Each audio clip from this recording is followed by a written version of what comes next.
Bonjour à tous, nous sommes Constance et Laure de la chaîne La Résistance, et aujourd'hui nous allons vous présenter en vidéo un personnage important de l'histoire de France, Vercingétorix. Donc en effet, La Résistance a choisi de vous faire découvrir les grands personnages de l'histoire de France de manière chronologique, ainsi que ceux qui l'ont bâti, afin de mieux comprendre comment s'est construite notre nation et d'apercevoir à quel point cette dernière est grande et glorieuse. La naissance de la France est un sujet très controversé chez les historiens de tout temps. Si certains la font remonter à la préhistoire pour affirmer qu'elle est caractérisée par sa géographie et qu'elle existe donc depuis toujours, d'autres choisissent des dates marquantes pour la faire débuter. Celui que nous avons choisi de vous présenter aujourd'hui est Vercingétorix. Bien qu'il ait échoué face à César et fut par la suite oublié, son rôle fut prépondérant dans l'histoire de France. Donc Laure, est-ce que tu peux nous expliquer un petit peu plus en détail ce qu'était la Gaule, s'il te plaît ? En effet, la France était autrefois une région sans unité politique, dans laquelle se trouvaient environ 60 peuples gaulois différents, mais avec une certaine unité géographique. Celle-ci se nommait la Gaule. De cette région ne nous est resté que peu de choses car les Gaulois n'ont laissé ni écrits ni monuments. Les traces que nous avons nous viennent donc de peuples étrangers, notamment des Grecs et des Romains. Le fait qu'ils ne nous aient légué que peu de traces leur a donné l'image d'un peuple barbare et reculé, ainsi que non civilisé, ce qui était pourtant loin d'être le cas. En effet, en 620 avant Jésus-Christ, fut fondé le port de Massalia, futur Marseille aujourd'hui, qui permit à la Gaule d'être reliée aux plus grandes civilisations de l'époque, échangeant des marchandises avec des régions allant jusqu'à la Grèce. Ces peuples étaient très développés et leurs méthodes agricoles extrêmement avancées, mais ils n'en étaient pas moins d'excellents guerriers. De grands peuples gaulois, comme les Avernes, possédaient un vaste territoire puissant s'opposant aux Romains. Mais alors Constance, quel était le rôle de Vercingétorix dans ce territoire ? Alors, Vercingétorix n'était pas un barbare gaulois comme il est souvent décrit. Il aurait même travaillé pour César à partir de -58 et était ainsi l'allié de ces derniers, ce qui explique son fort degré de romanisation.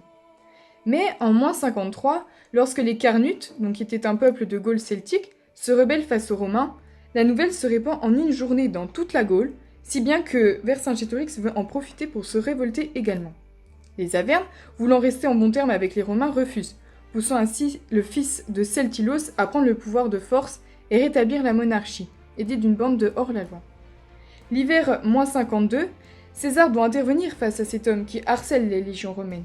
Mais il est impuissant contre le chef qui sait n'avoir aucune chance en bataille rangée et qui pratiqua donc la guérilla et la stratégie de la terre brûlée. Ce jeune ambitieux sans expérience ne veut pas uniquement défendre sa région, mais recréer l'empire celtique allant jusqu'à l'Italie du Nord. À l'aide de ce qu'il a appris aux côtés de César, il parvient à lui tenir tête. Mais son génie militaire est mis à mal par l'indiscipline de ses troupes qui, par exemple, lors de la première vraie attaque face à César, ne détruira pas les bagages romains comme l'a demandé leur chef, mais s'amusera à parier qu'ils sont capables de traverser plusieurs fois les colonnes ennemies, subissant ainsi une lourde défaite. Malgré cela, le prestige du jeune chef n'a de cesse d'augmenter et la bataille de Gergovie, où César ne s'attendait pas à de telles fortifications, le tient à l'apogée de sa gloire. Il sera donc fait officiellement chef suprême de toutes les tribus gauloises.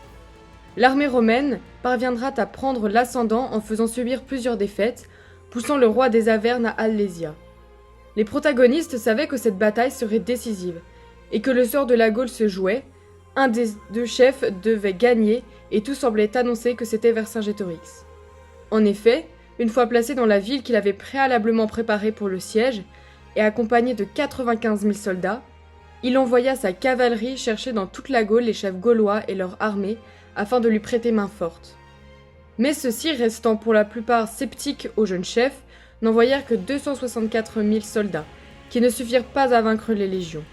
Capturé par les Romains, il défila à Rome pour prouver le triomphe de César avant d'être assassiné dans cette même ville.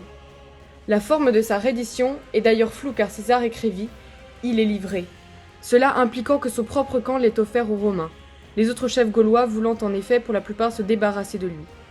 Par la suite, les Gaulois et les Romains s'unirent rapidement, face aux Germains par exemple, et l'occupation permit à la France de s'inspirer des principes romains afin de se moderniser. Pour cette raison, beaucoup considèrent que cette défaite fut bonne. L'historien Jacques Bainville écrira d'ailleurs « Il était impossible que Vercingétorix triomphe, et c'eût été un malheur s'il avait triomphé ». Mais alors, comment nous sont parvenues toutes ces informations sur Vercingétorix? Donc la plupart de ce que nous savons du personnage nous provient de César lui-même, à partir de ce qu'il écrit dans ses commentaires sur la guerre des Gaules, ainsi que de Les éphémérides. Il est donc fort probable que ce dernier ait amplifié le mérite du personnage afin de rendre son exploit encore plus important dans cette période où il avait fortement besoin de légitimité à Rome. Quoi de mieux alors que de faire accroître son prestige en utilisant le chef gaulois et en le faisant passer pour un ennemi exceptionnel. Certains vont même jusqu'à affirmer que Vercingétorix n'a jamais existé et qu'il est inventé de toutes pièces par César.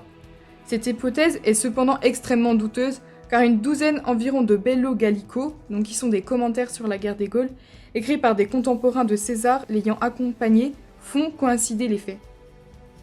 Et alors, comment Vercingétorix a-t-il acquis son prestige? L'histoire oublia le grand chef gaulois qui disparut des mémoires durant plusieurs siècles. Le médiéval lui préférant les Francs et la Renaissance favorisant les Romains jugés plus civilisés, il ne figurera au Panthéon qu'à la fin du XIXe siècle. La Révolution commencera à le faire ressurgir en cherchant un chef païen, moins clérical que l'est le premier roi franc, et à l'inverse de la noblesse se revendiquant germaine, le tiers-état prétendra tirer ses origines des Gaulois. De plus, Napoléon Ier le qualifiera de défenseur de la Gaule, mais cependant, il continuera à juger que la France doit son existence avec l'arrivée de Clovis au pouvoir. Ce n'est que sous Napoléon III qu'il trouve tout son prestige. Avec celui-ci sera installée l'idée de nos ancêtres les Gaulois. Il entretiendra le mythe de ce valeureux chef unificateur afin de construire le roman national. Des statues furent par exemple érigées en son honneur et créa un véritable mythe autour du personnage. Son rôle fut amplifié et chacune de ses actions devint héroïque. C'est par exemple le cas de sa reddition. Il ne sera évidemment plus question d'une trahison, mais d'un ultime et splendide sacrifice auquel s'est résigné Vercingétorix pour sauver son peuple. Bien que nous ne sachions pas comment cela eut réellement lieu, les légendes se multiplient autour de cette scène, une génuflexion respectueuse devant le vainqueur, un silence dramatique ou la description d'un cercle à cheval autour de César, les hypothèses sont infinies. Le nom du héros va de plus participer à sa légende. Nul ne sait comment il se prénommait. Vercingétorix est selon Franck Ferrand plus un titre qu'un patronyme, ce mot voulant dire littéralement « le grand chef des guerriers », et lui aussi un moyen de glorifier le personnage. Mais alors Constance, que retenir de ce symbole national? Eh bien tout simplement qu'il a permis de faire l'histoire. Il est celui qui a joué un rôle fondateur dans une période transitive primordiale de la France. Il est un unificateur, celui qui a rassemblé 60 peuples aux intérêts divergents, n'ayant de cesse de se battre. Bainville dira d'ailleurs « La guerre civile, le grand vice gaulois, livra le pays aux Romains ». C'est également le symbole même du patriotisme, du dévouement et du courage, prêt à livrer sa vie pour une cause qui le dépasse. C'est celui qui, le premier, aura pris les armes quand le pays fut menacé et dont les générations futures s'inspirèrent en temps de guerre, aussi bien pendant l'occupation anglaise, lors de la guerre de 100 ans que pendant la Seconde Guerre mondiale. Les exemples ne manquent pas, car toute notre histoire est faite ainsi, des hommes valeureux qui se soulèvent quand la France est en péril. Vercingétorix en est l'exemple le plus ancien, le premier résistant.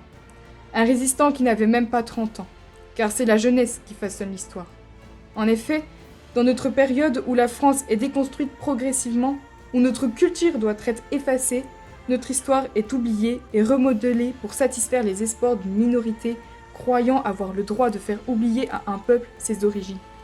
C'est à notre génération de prendre les choses en main, de ne pas se laisser faire et de ne cesser de raconter encore et encore notre belle histoire de France.